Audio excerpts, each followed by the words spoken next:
So, New York Times just voted Parasite as the number one film of the 21st century. But is it? Let's discuss.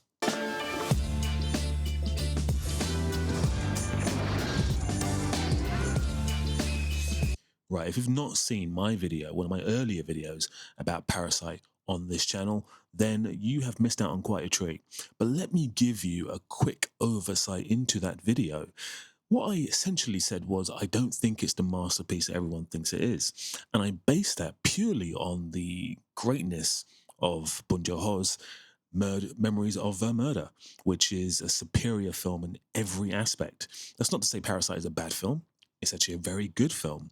But is it the number one film of the 21st century, considering that Memories of a Murder was also made in the 21st century?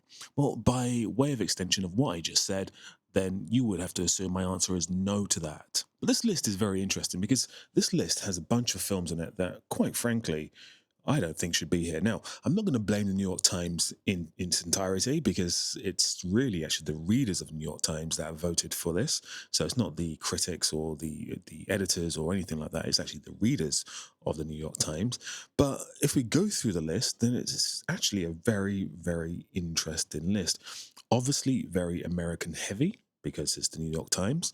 But at the same time, if you think about film as a universal or entity within the world, most people would gravitate towards American films. You know, I'm British. I gravitate towards American films when I think of a film. I wouldn't say Americans make the best films, but that's a debate for another video. In fact, if you want to have a debate about that, let me know. We'll have that in the comments. But let's go through this list and let's just see what kind of films are on this list. And there's some real doozies on here. There's some really bad choices, I have to say. Right, so if we think about this list as all the great films since the year 2000 and we start going through it, we can see some things on here that really don't make sense. Like, for example, at number 99, we have Midsummer. Midsummer by Ari Aster. What is that doing on here? That should not be, it's not even his best film. I'm sure Hereditary is on this list as well, if Midsummer is there. But it it to me, I mean, I didn't dislike the film. I enjoyed the film, but it certainly didn't strike me as being one of the best films I've seen since the year 2000. The Holdovers is on here, which I actually really love. The Holdovers. I think it's definitely better than Midsummer. But whether it should be on the list of 100 best films of the 21st century is altogether a very different debate. Alexander Payne is a wonderful, wonderful writer director. If you've not seen Election, which I think was his second film, you need to see it. It's a masterpiece. And unfortunately, I think it came out in the year 1999, which just excludes it from this list. Another film on this list that, sorry, there's a massive helicopter. I don't know if you can hear me, but I'm going to keep talking anyway. Um, Another film on this list that really kind of shouldn't be here. Well, a couple of them actually in succession. There's Moneyball and Knives Out. Now, I'm not a Ryan Johnson hater at all. I think he's a bit of a genius when it comes to screenwriting, and I think he thinks he's a genius too. But I would not put Knives Out on here, not at all. In fact, I think all his films were made in 2000, and he's made better films. I'm sure they're going to pop up on this list as well, but he's made better films than Knives Out. Should not be anywhere near this list, in fact. And Moneyball it's a film. It's a film. Benedict Miller, who just came off the back of his film about with Philip Seymour Hoffman. Can't remember what it's called. I'll put it here. But he went on to make Moneyball, and it's a film. Now, this is a prime example of why this list is wholly American. Top Gun Maverick, anyone? Is that the best film you've seen in the year since the year 2000? Top Gun Maverick? That's not a good choice. That's shocking. That's really bad. Mean Girls, Michael Clayton, Boyhood. Listen, there's no way in the world I'm going to say those films are bad, because they're definitely not. But they are not the best 100 films made since the 21st in the 21st century. Um, I'm not going to break down each one of them. Even Up's on this list, which is it's a nice film, but my memory of Up is the opening, what is it, 2-minute sequence, which is one of the greatest in cinema history, but the rest of the film is not up to the level of the first 2 minutes, and it shouldn't be on this list. I am going to punt for Anatomy of a Fall, though, which I loved. Little French film, I believe it's a French film, I correct myself here. Um, that came out a couple of years back.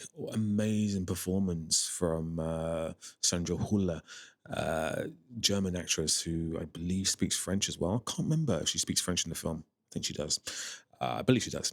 She's also got a film coming out soon with Ryan Gosling, which is like a spin off from The Martian, or by the same writer. The return of Lord and Miller as well, which is very exciting.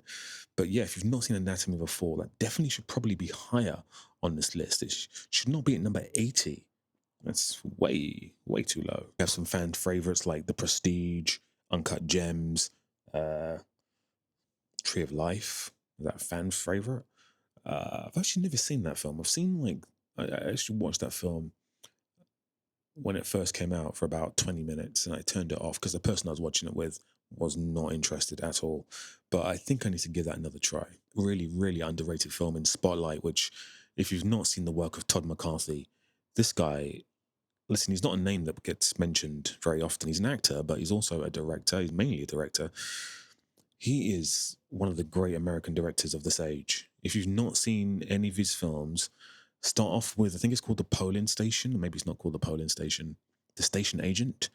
Um, it that is the start there. That's a segue film, and then watch the rest of his films. They are masterpieces. He made a film with Seth Rogen, The Cobbler or something, a few years ago, which was awful. But his record, I think he's made about 7 films.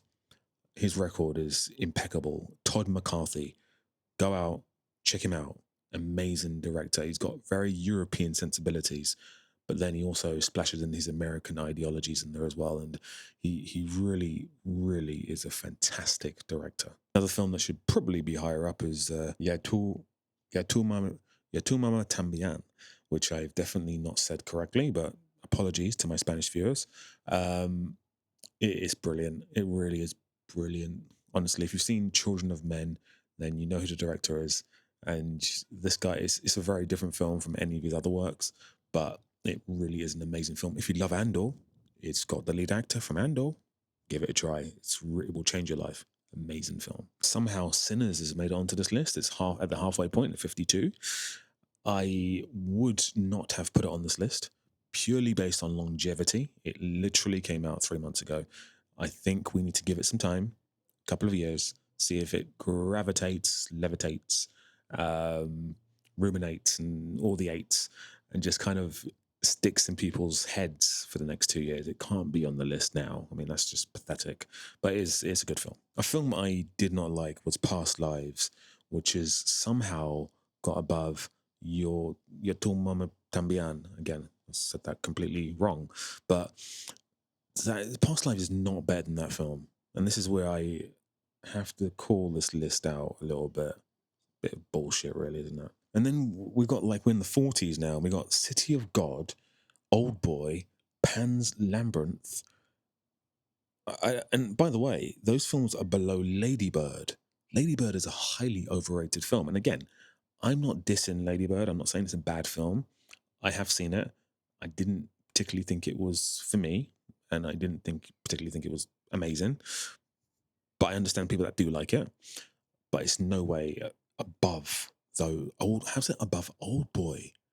That's just stupid. And then one of the great travesties of our age, we have Dune 2 above Dune 1, which to me makes 0 sense. I think Dune 2 was an overstuffed.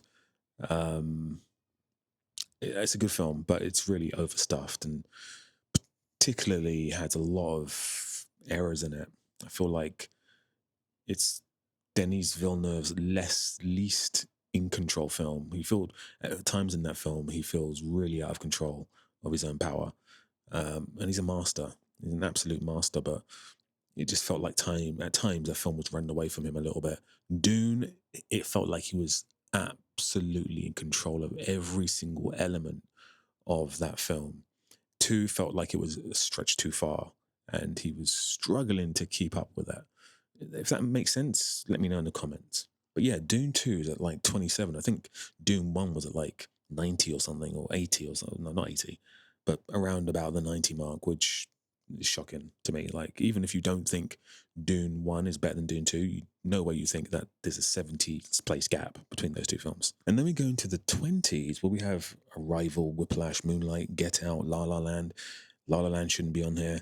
Get Out shouldn't be on here. When I say on here, I mean on this whole list. Again, Whiplash is beneath La La Land. Whiplash is an infinitely better film.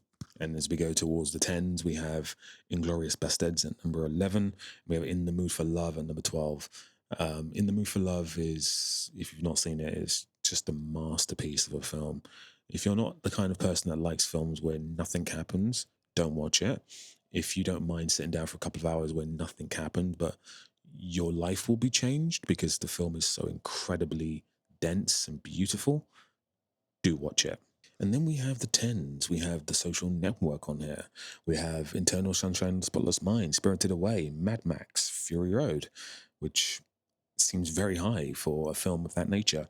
The Dark Knight's on here, which, unsurprising. Being honest with you so far on those choices, I think only Mad Max kind of surprises me. That should definitely be way up in the hundreds, or maybe just beyond the hundreds. But the rest seems pretty solid for what readers would choose, not specifically for what I would choose, but we're going to talk about that in a minute. But for what readers would choose, yeah, it seems pretty solid choices. And then we have Interstellar in number 5.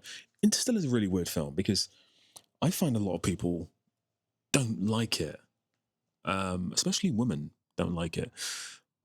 But I like it. I don't think it's his best film, and he's only really made films in the 2000s, apart from The Following. So I don't know how it's his highest rated film, but it is. I think Inception's a better film, but it is. It's in there. And then we also have There Will Be Blood, No Country for Old Men, Mulholland Drive, and of course at number 1 we have Parasite. So that is the list. And as I said, it's not very surprising, especially the top 10. That after the top 10, it's a jumble sale. But the top 10 is pretty standard stuff. Your Mulholland Drives, your No Country for Old Men, There Will Be Blood, Interstellar. You expect all those films to be there. My only surprise is that The Dark Knight is not higher. But yeah, it's a list. It's definitely a list. And again, I don't want to blame the New York Times exclusively, but if you're a reader of the New York Times, then probably you have the same mindset as the people who write the New York Times. So I wouldn't be surprised if the people who write for the New York Times would have a very similar list. There'd probably be a lot more world cinema films in there, but it's a pretty solid list. Honestly, though, there's some spaces, there's some films, like Old Boy being at number 40 is just ridiculous. So why should Parasite not be number 1? What is it about Parasite that I think makes it not number 1? Now, get this straight. I think Parasite is a wonderful film. It's beautifully written, a tight script, wonderfully directed. Cinematography looks gorgeous. The acting is brilliant. The sadisticness of the Korean culture, along with the kind of unexpected narrative turns that the film has, is very indicative of a Korean film. And not just from Bong Joon-ho, but from a Korean film. But I would say what really sets it apart is its fluidity and its ability to transcend from Korean into American cinema. That's kind of why it took off around the world, is because it's not really, I mean, it is a Korean film, but at its core, it's kind of an American film at the same time. And that's why so many Americans love that film. It has a lot of social messages in there as well that are relevant to everyone, not just American, not just Korean. Like the whole idea of the hierarchy of power and money, and the lower people living at the bottom and the higher people living at the top. There's a lot of allegories in there that are just wonderful, but it's not by any stretch of the imagination the best film of the 21st century. If you have to say it's the best film of 2019, I would go ahead with that. I would definitely say it was, but is it the best film since 2019? Maybe, but no, it's not actually, because we're about to do my list in a minute and you'll see why not. But yeah, I have no issue with the film, but it's definitely nowhere near being the best film of the 21st century. If you were to make an argument of the best film of the past decade, you'd have a closer conversation, but not of the 21st century. So shall we do my list now?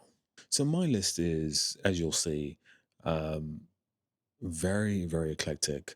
And to be quite honest with you, I've put this list together very quickly. So there's probably loads of films on there that I've omitted, and I should probably go through the list properly in a bit and maybe do another video in a couple of days once I've got some feedback from you guys and do this list again. And maybe you guys can hit me with your list as well. I can go through your list and react to your lists and stuff like that. But this is my list.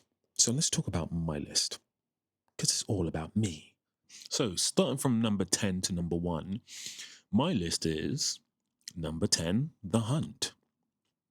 Now, if you've not seen The Hunt, it is an amazing film, amazing Danish film by Thomas Vinterberg. If you don't know who Thomas Vinterberg is, he is one of the champions, one of the co-creators of the Dogma 95 movement, which, as the name suggests, was around about 1995, which was a movement where mainly Scandinavian filmmakers, a small group of them, decided to make films without electricity, I believe it was, and cameras couldn't have tripods, and no lighting was allowed, and all sorts of wonderful little things. That movement was very short, but what's come from it is Thomas Vinterberg and his amazing work. And The Hunt is a particularly amazing film. You guys, it's not even on the list actually. I don't even think it's on the New York Times list, but it should be in the top 10 on the New York Times list. It's a brilliant film.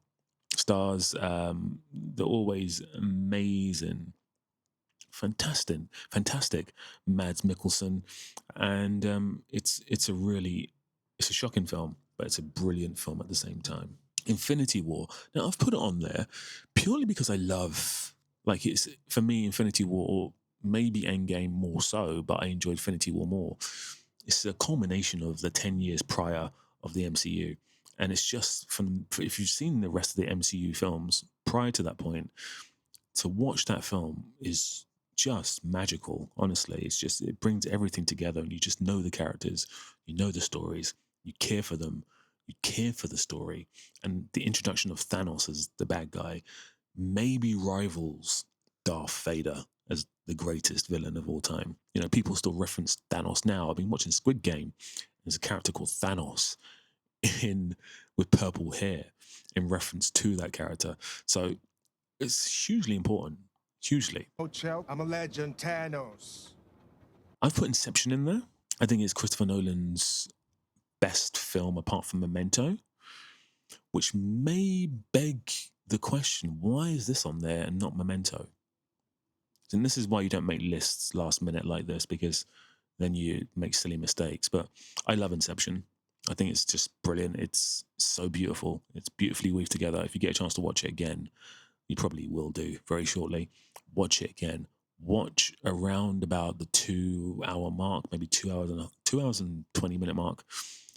It's just there's like the interweaving of the different levels of the dreams at that moment is one of the great editing moments in history. Amelie's on there, French film, brilliant film, and very much a film that people reference now. You know, whenever I see briefs for actors in my day job, they always reference Amelie. Whenever I see people talking about films, they always reference Amelie as well. So it's totally important, incredible film. If you think about the director's work prior to that point, he'd made Aliens Resurrections, was it? I'll correct myself. And he had made loads of quirky French films that were inaccessible, to be honest with you. Amelie was his moment of triumph. It was like everything came together so perfectly in that moment. Number 6, we have City of God, Brazilian film. Incredible film. Amazing film. Incredible, like shot like a documentary. Beautifully beautiful cinematography, beautifully photographed. Storylines, the interweaving storylines is just tremendous. Like when I saw the film the first time, I was like, this is just out of this world. And having watched it again recently, I still think to myself, how did they put that together? It's brilliant. Number 5 is Memories of a Murder, the film that I was talking about earlier on by Bong Joon-ho, the director of Parasite, which, if you've not seen it, sensational. I'm not going to say anything else. It's just sensational. It's I think it was like his third film or second film, and to make a film that good, I'm telling you right now, I think it might be better than Seven, maybe. To make a film that good in like your second or third film, it's indescribable. It's indescribable. It's incredible film. Old Boy, which came at number 40 or something on the list, on the New York Times list, is for me sitting at number 4. Greatest Korean film ever. I don't know why I haven't put it number 1. That's how good it is. Like between number 4 and number 1 on my list, I you could change either one of them. Next up is Another Round, another film by Thomas Vinterberg, who I spoke about in length with The Hunt. And I saw this film. This film came out after Parasite. I think it's infinitely better. It's so damn good. I don't know if you can hear me. There's a massive helicopter again. But it is so damn good. I'm trying to slow down my speech so that if you can't hear me, I don't have to re-record the video. So I won't say anything important. But yeah, it's so damn good. It's so like there's so many emotions in that film, especially owing to the fact that his daughter was meant. The film was inspired by his daughter's tales of, her post school days and the drinking they used to do. It's like a national thing they do every year, that schools do, the celebration. And she passed away. I think it was just a few days into filming or a few days before. And for him to go on and make the film, and for it to be so poignant, and the ending, incredible film, incredible. Yeah, I'm just getting kind of emotional because I don't know if you guys like football. I love football. I support Liverpool, and one of our players, literally 2 days ago, died in a car crash, which is similar. It's not the events are not similar, but just the car crash is how Thomas Vinterberg's daughter died, and he was only 28. And it's still kind of fresh, and it really is kind of sad. But yeah. Anyway, so number 2 is There Will Be Blood, which is a Paul Thomas Anderson film. I know there's, I think all of Paul Thomas Anderson. No, not all of them. I didn't see his terrible film starring Joaquin Phoenix on this list, but yeah, There Will Be Blood is his best film, and I'm like a '90s Paul Thomas Anderson fanboy. I'm like a Boogie Nights, Magnolia. I think Magnolia is 2000s. If it is 2000s, in fact, let me fact check myself. If Magnolia is 2000s, I'm going to put it at number. I'm going to take out Amelie. No, I'll take out Inception and put Magnolia on this list if it is 2000s. But I think it's 1999. Anyway, but it's his best film. It's his most mature film. His films in the 90s were very flashy, camera work, music, just everything weaved together. He did it beautifully, by the way, but There Will Be Blood is like him showing the world that I'm a serious filmmaker and this is what I can do. It's such an amazing piece of work. And I know everyone goes on about Daniel Day-Lewis's performance. It's truly one of the great performances of all times, but everyone in that film is brilliant. Like Paul Dano is amazing, and it's all to do with Paul Thomas Anderson because the guy knows how to direct actors and write characters that can be memorable, incredible characters. And if you think about, I think a lot of people love his film. Not, I think a lot of people love his other film with Joaquin Phoenix. What's it called? I'll put it on the screen. But I yeah, the reason why this guy is so successful is that he can do everything. Amazing director. I cannot wait to see his next film. I know a lot of people didn't like his last film, but I actually really enjoyed it, and I think the guy is a genius. And then the last on the list is On Sundays, which is Denis Villeneuve. And I keep talking about this film. I'm not going to say much else. I think this is very personal to me, but it completely changed the way that I shoot my films, and it completely changed the way I see cinema. It's an amazing film about such a poignant subject, about a subject that, if you think about the way the world is now, with Iran, with Palestine, Gaza, Israel, just how the world is, this film is so relevant to now, but unfortunately is so relevant to the past 100 years, even before that. And the way he handles the material, because it's about inherently, it's about, well, if you look at the subject matter from a bird's eye view, it's just about humans. But when you delve deep into it, it's about um, the troubles in the Middle East.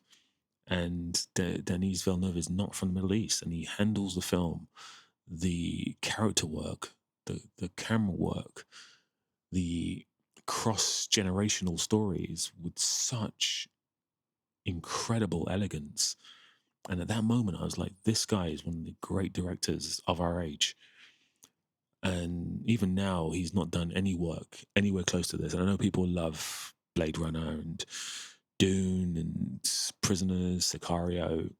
It doesn't, none of those films match up to On Sundays. And to further prove how good this film is, like, his most recent films have had the support of incredible, well-known cinematographers, actors. Like, his most recent cast is just a list of some of the best actors ever.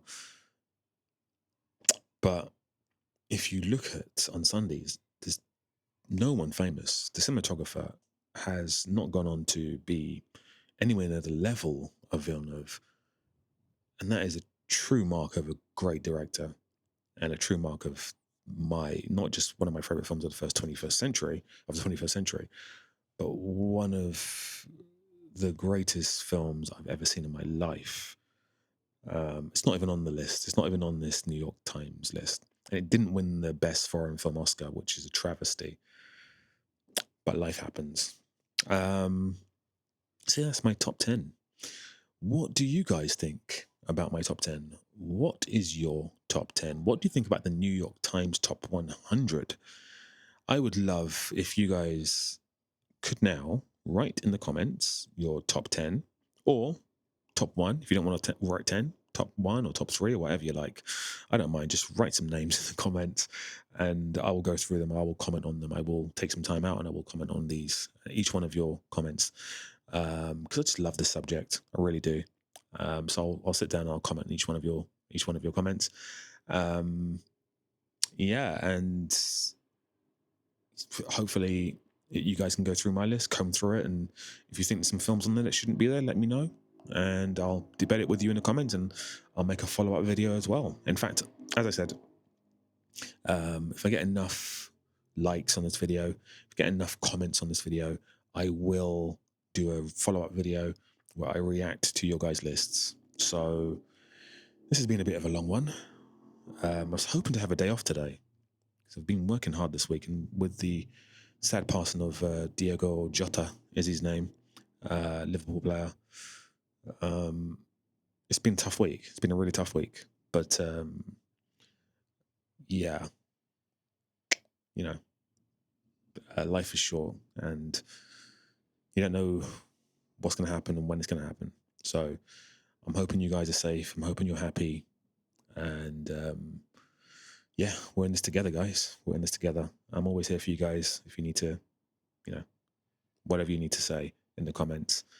And I know a lot of you probably struggle with, as we all do, I do, struggle with a lot of things that are external to film.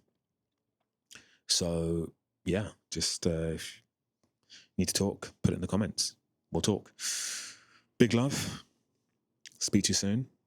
And enjoy the day. Take care.